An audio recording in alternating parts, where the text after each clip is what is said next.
Bien, mesdames et messieurs, nous vous proposons de commencer ce séminaire.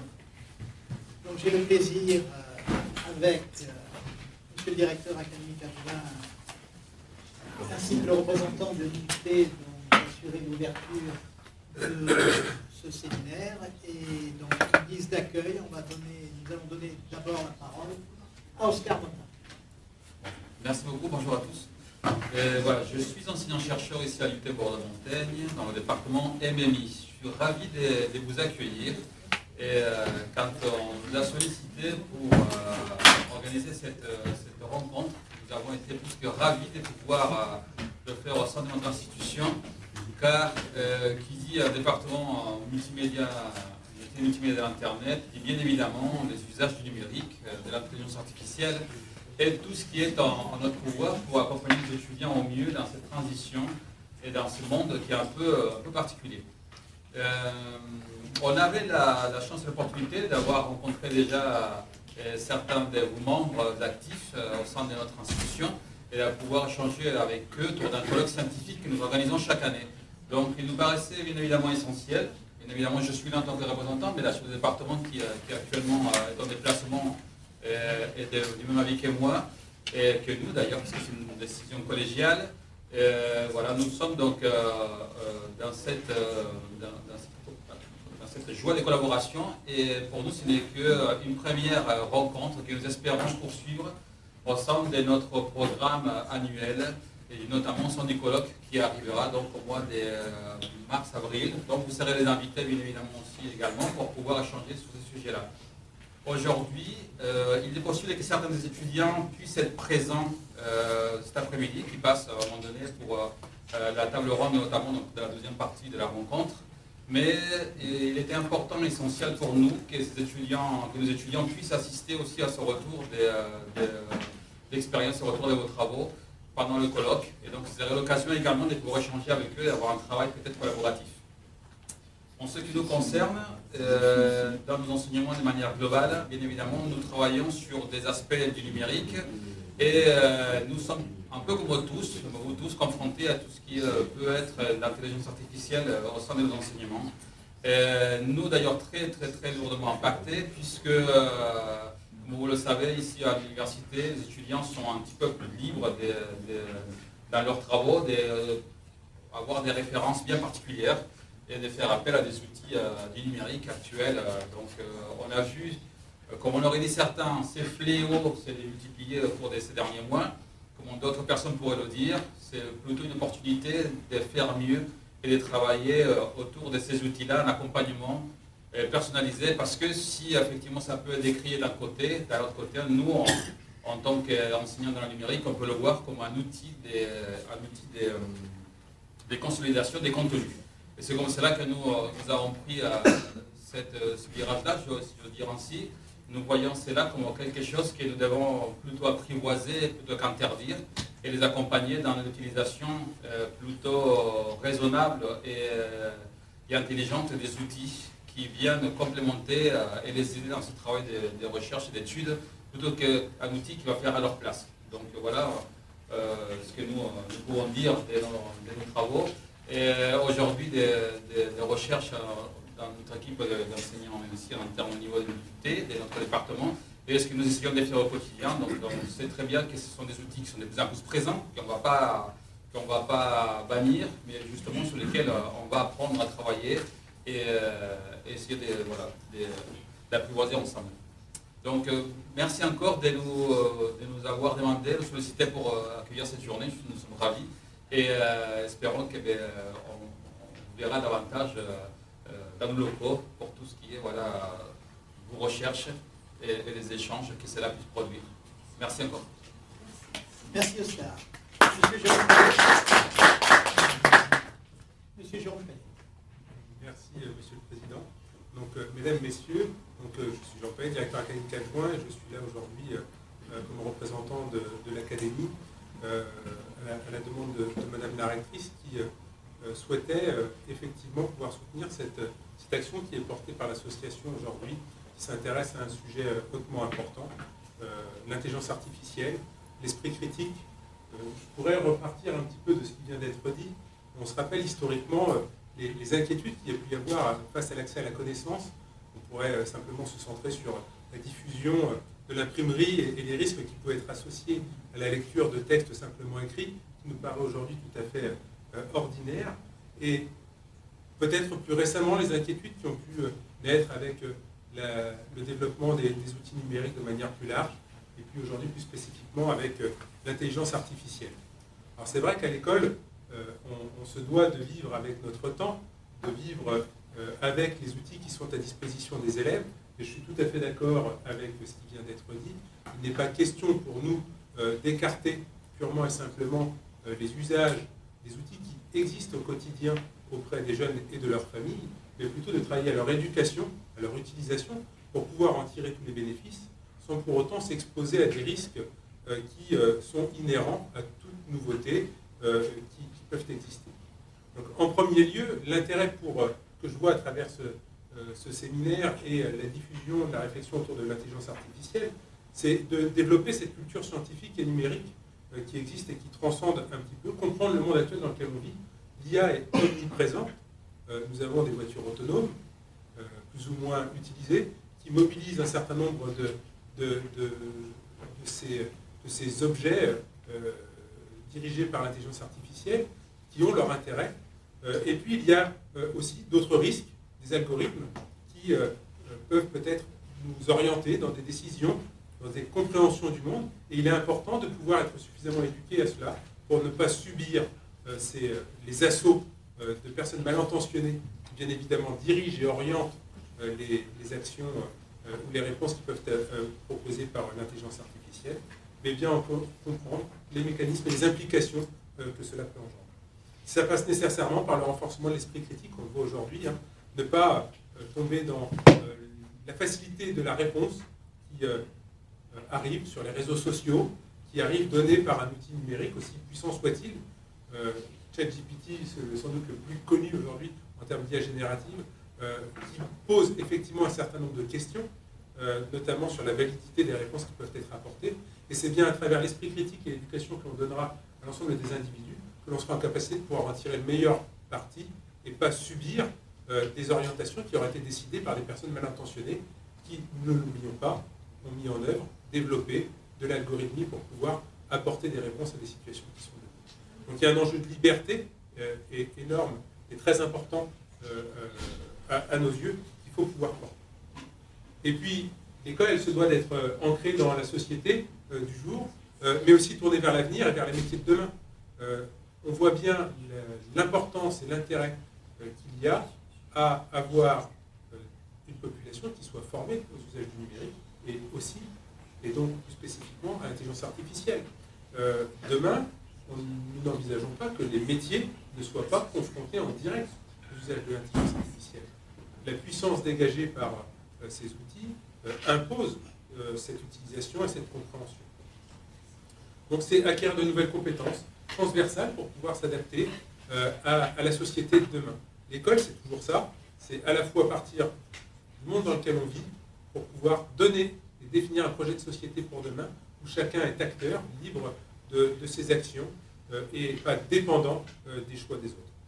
C'est donc un encouragement à l'éthique et à la citoyenneté. C'est agir en responsabilité, savoir ce que l'on est en train de faire quand on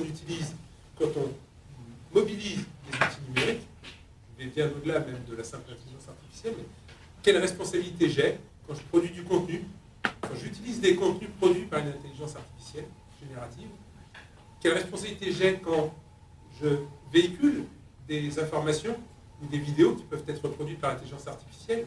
On voit aujourd'hui avec les deepfakes la capacité de ces outils à pouvoir produire de manière extrêmement précise et réaliste des situations dans lesquelles des personnes s'exprimeraient ou vivraient un certain nombre de situations extrêmement dérangeantes. On peut imaginer, par exemple, parce que nos jeunes, on le sait, j'échangeais encore hier avec le maire d'une commune qui échangeait avec des jeunes adolescents, sont confrontés à la pornographie, sont confrontés à des usages détournés de cette pornographie, en utilisant et en mobilisant des intelligences artificielles. Donc comment on se prémunit, comment on se préserve de ces assauts-là. penser à stimuler la créativité, parce que c'est aussi un monde de possibles gigantesque dans lequel il faut absolument pouvoir s'engager. Nos jeunes ont des potentialités immenses. Nous avons tous été jeunes à un moment ou à un autre. On l'est encore tous, je tiens à vous rassurer. Comment, effectivement, on mobilise cette créativité au service de la société, du vivre ensemble, de l'acceptation de l'autre, pour faire en sorte que toutes ces évolutions sociétales soient réellement quelque chose de positif, qui donne une place à chacun, que chacun puisse s'y reconnaître, s'y retrouver et effectivement se sentir bien. Alors cet après-midi, vous allez avoir un certain nombre d'ateliers qui vont vous être présentés, qui sont portés à la fois dans les écoles du département, depuis la classe maternelle, des classes de maternelle, jusqu'au collège, avec des projets qui mobilisent justement toutes ces dimensions et qui vous révéleront, je l'espère, tout l'intérêt que à la fois l'école porte à ces questions d'éducation aux médias, à l'information, à l'intelligence artificielle, aux outils numériques, pour justement pouvoir valoriser les apprentissages et les acquisitions des élèves et qu'ils puissent vivre libres comme des citoyens éclairés. Merci. Merci, monsieur le directeur académique adjoint.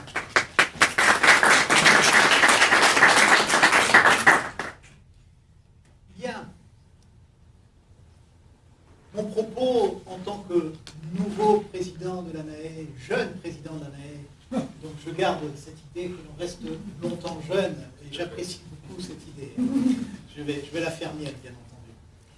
Donc, monsieur le directeur académique adjoint, représentant de Madame la rectrice de l'Académie de Bordeaux, mesdames et messieurs les représentants des institutions partenaires de l'ANAE, mesdames et messieurs les intervenants et participants à ce séminaire, je vous remercie très chaleureusement pour votre présence aujourd'hui dans cet amphi, mise à disposition par l'unité Montaigne, qui a ainsi soutenu également notre projet. Ça, c'est important, cette dimension logistique. Le programme de ce temps fort qui vous a été communiqué et qui a été élaboré conjointement avec plusieurs acteurs, certains présents ici, d'autres ne pouvant être parmi nous, et je tiens en particulier à remercier Pascal Buzyn, adjoint délégué de la région académique au numérique éducatif. Ce programme donc est riche en témoignages, vous y faisiez référence, monsieur le directeur, riche en témoignages, en interventions, et il correspond à une première étape d'un projet multipartenarial que l'ANAE souhaite porter durant les 3 prochaines années, avec pour thème central les intelligences artificielles et l'esprit critique autour de 3 dimensions, éthique, pragmatique et prospective. Un petit rappel pour ceux qui ne la connaissent pas, concernant l'ANAE, l'Association nationale des acteurs de l'école, qui a été fondée en 1996, partage ses réflexions avec tous les acteurs du monde éducatif et accompagne les évolutions de l'école, l'impact des médias et du numérique sur les différentes cultures, sur notre société et sur l'éducation. Depuis de nombreuses années, et je tiens particulièrement à souligner cet aspect-là, Michèle Lorissère, ici présente, est directrice éditoriale de notre média Educavox, cofondatrice de l'ANAE à l'époque, œuvre pour développer une communauté qui contribue au partage d'expériences, au partage d'expertise et de projets. Aujourd'hui, elle poursuit pleinement son action à mes côtés et celui des membres de notre association ici présente. Je la remercie vivement pour sa confiance, pour son engagement et ses contributions essentielles pour notre collectif. Esprit critique, es-tu toujours là? J'ai modifié un tout petit peu le titre. Es-tu toujours là? Question centrale que nous posons en introduction à ce séminaire. En quoi et comment les évolutions du numérique, et plus particulièrement les intelligences artificielles, modifient-elles le rapport à cette compétence si importante, vous y faisiez référence, si importante pour le devenir de nos jeunes, dans le cadre d'une émancipation éclairée, vecteur de citoyenneté responsable, toujours en phase avec notre société. L'esprit critique est une priorité pour l'ensemble des acteurs éducatifs. L'école n'est pas que. Essentiel pour l'évolution des modes de communication et des modes d'accès aux informations et savoirs. Tous ces aspects nous interrogent sur les modalités d'éducation, de formation et d'accompagnement à mettre en œuvre. Nous sommes tous concernés par ces enjeux Et les réponses qui commencent à être apportées dans différents lieux de médiation, différents lieux scolaires ou extrascolaires, familiaux ou associatifs, méritent d'être regardées et travaillées. Dans cette perspective, je tenais à rappeler la présentation du rapport Enfants et écrans à la recherche du temps perdu, présenté et remis au Président de la République en avril 2024, rédigé par une commission d'experts dans de nombreux domaines, qui émet 29 propositions structurées en 6 axes déclinés en mesures opérationnelles. Et je souhaite, en guise d'introduction, vous en citer quelques-unes au regard du consensus scientifique sur l'impact des écrans sur le sommeil et les troubles du développement, pointant également une forte addiction des jeunes, devenant ainsi vulnérables par des usages non régulés. Accompagner les parents en leur donnant des points de repère et les outiller, un aspect très important. Protéger plutôt que contrôler. Former les enseignants à travers une cohérence et une progressivité dans la stratégie numérique à l'école. Développer un continuum avec les partenaires éducatifs, que je remercie d'être présents ici. Définir une stratégie globale d'éducation numérique, intégrant la protection des jeunes, avec une coordination des différents acteurs sur les territoires. Je crois qu'à travers la lecture de ce rapport et des orientations, ça nous invite à travailler encore plus ensemble, mieux ensemble. Par ailleurs, toujours en lien avec notre séminaire et notre projet global, la conférence de consensus du CNESCO, Centre national d'études des systèmes scolaires, qui s'est déroulée à Paris les 5 et 6 novembre 2024, et j'ai eu le plaisir d'assister à distance à ces conférences, avait pour thème les nouveaux savoirs et nouvelles compétences des jeunes, quelle construction dans et hors l'école. Anne Cordier, que nous connaissons bien à l'association, professeure des universités en sciences de l'information et de la communication à l'Université de Lorraine, coprésidente de la conférence, a très bien mis en évidence les principaux axes de réflexion partagés lors de ces 2 journées. Premièrement, remobiliser les actions autour de l'éducation aux médias et à l'information. Ce n'est pas nouveau, le MI, c'est ancien. Mais réactualiser et réhabiliter peut-être sur certains territoires cet enseignement, afin de construire un esprit critique permettant d'évaluer la qualité des sources et la fiabilité des informations, mesurer les enjeux sociétaux des IA génératives, vous y faisiez référence, et développer la pensée critique, avoir conscience de son écosystème informationnel. Je crois que ce concept d'écosystème informationnel est très important à prendre en compte. Avec la place de l'école à côté des autres acteurs éducatifs. Faire le lien pour une meilleure continuité. Et le terme de continuité est apparu très souvent. Ensuite, très important aussi, saisir la complexité des situations et ne pas exclure les pensées divergentes. Et ô combien, dans notre société aujourd'hui, il est important de prendre en compte cette entrée-là.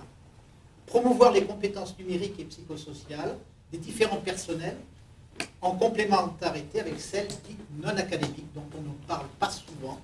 Persévérance, engagement, coopération, capacité à gérer le stress, capacité à gérer un travail en équipe. Enfin, avant de lancer la première partie de notre après-midi consacrée aux témoignages et retours d'expérience, avec une animation assurée par mon amie et collègue Véronique Carayon, IAIPR établissement et vie scolaire à Bordeaux, toute jeune arrivée au mois de septembre, Véronique, qui sera aussi garante du temps, puisqu'il y a 2 moments très importants. Ce temps donc de restitution sera suivi d'une table ronde avec plusieurs personnalités issues d'univers professionnels et éducatifs différents, qui sera également animée par Véronique dans la suite du premier temps. Je tiens à conclure mon intervention en inscrivant également notre démarche dans le cadre de la future année européenne de l'éducation à la citoyenneté numérique. Sachant que 2025 sera l'occasion de nombreuses manifestations centrées sur l'objectif principal, responsabiliser les citoyens et les doter des compétences nécessaires pour exploiter les avantages des technologies numériques, prendre conscience de leur impact et apprendre à naviguer de manière responsable et éthique, vous y faisiez également référence, dans des environnements numériques complexes.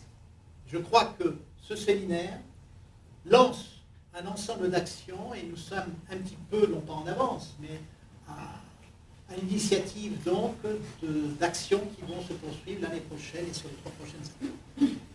Enfin, dans la continuité de ce séminaire, nous allons diffuser dans notre média Educavox plusieurs articles qui pourront reprendre certains points évoqués aujourd'hui au cours de nos échanges, et nous vous solliciterons, vous intervenants, afin de nous communiquer vos contributions et éventuellement les compléter par des développements que vous souhaitez mettre en évidence.